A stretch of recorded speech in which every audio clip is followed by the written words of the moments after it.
கோவை நீலகிரி செய்திகளுக்காக செய்திகள் வாசிப்பது சரவணன். உள்ளத்தி ஊராட்சித் தலைவர் சந்தோஷ்குமார் தலைமையில் நடைபெற்ற கிராம சபை கூட்டத்தில் பல்வேறு தீர்மானங்கள் நிறைவேற்றப்பட்டன.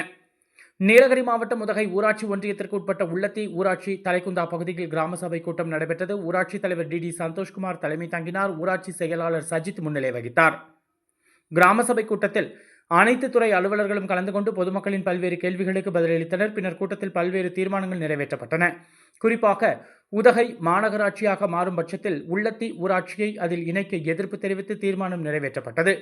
இக்கூட்டத்தில் மக்களுக்கு தேவையான அடிப்படை வசதிகள் மற்றும் பொதுமக்களுக்கு தேவையான பிரச்சனைகளை விவாதித்தனர். இதில் இளைஞர்களுக்கு மைதானம் அமைத்து தர வேண்டும் எனவும் பலமுறை கூறியும் இதுவரை எவ்வித நடவடிக்கையும் எடுக்கப்படவில்லை எனவும் இளைஞர்கள் போதைக்கு அடிமையாகி வருவதால் உடனடியாக விளையாட்டு மைதானம் அமைத்து தர நடவடிக்கை எடுக்க வேண்டும் எனவும் உள்ளத்தி ஊராட்சிக்குட்பட்ட மயானத்தை ஆக்கிரமிப்பு செய்து வருவதாகவும் ஆக்கிரமிப்பு தொடர்ந்து நடைபெற்றால் பிணங்களை புதைப்பதற்கு இடமில்லாமல் போய்விடும் என்று பொதுமக்கள் குற்றம் சாட்டினர். இந்த பிரச்சனைகளை தீர்க்க அனைத்து நடவடிக்கைகளும் எடுக்கப்பட்டு வருவதாக ஊராட்சித் தலைவர் சந்தோஷ்குமார் உறுதியளித்தார். மக்களால் தேர்ந்தெடுக்கப்பட்ட இந்த ஊராட்சி வரும் டிசம்பரில் முடிய உள்ளதால் இது கடைசி கிராம சபை என்பதும் குறிப்பிடத்தக்கதாகும். கிராம சபையின் முடிவில் பொதுமக்கள் சார்பில் ஊராட்சித் தலைவர் டி சந்தோஷ்குமாருக்கு பொன்னாடை அணிவித்து சிறப்பான மக்கள் நலப்பணிகளுக்காக நல்வாழ்த்துக்கள் தெரிவிக்கப்பட்டது. அத்துடன் வரும் உள்ளாட்சி தேர்தலில் வெற்றி பெற வாழ்த்துக்களும் தெரிவிக்கப்பட்டது.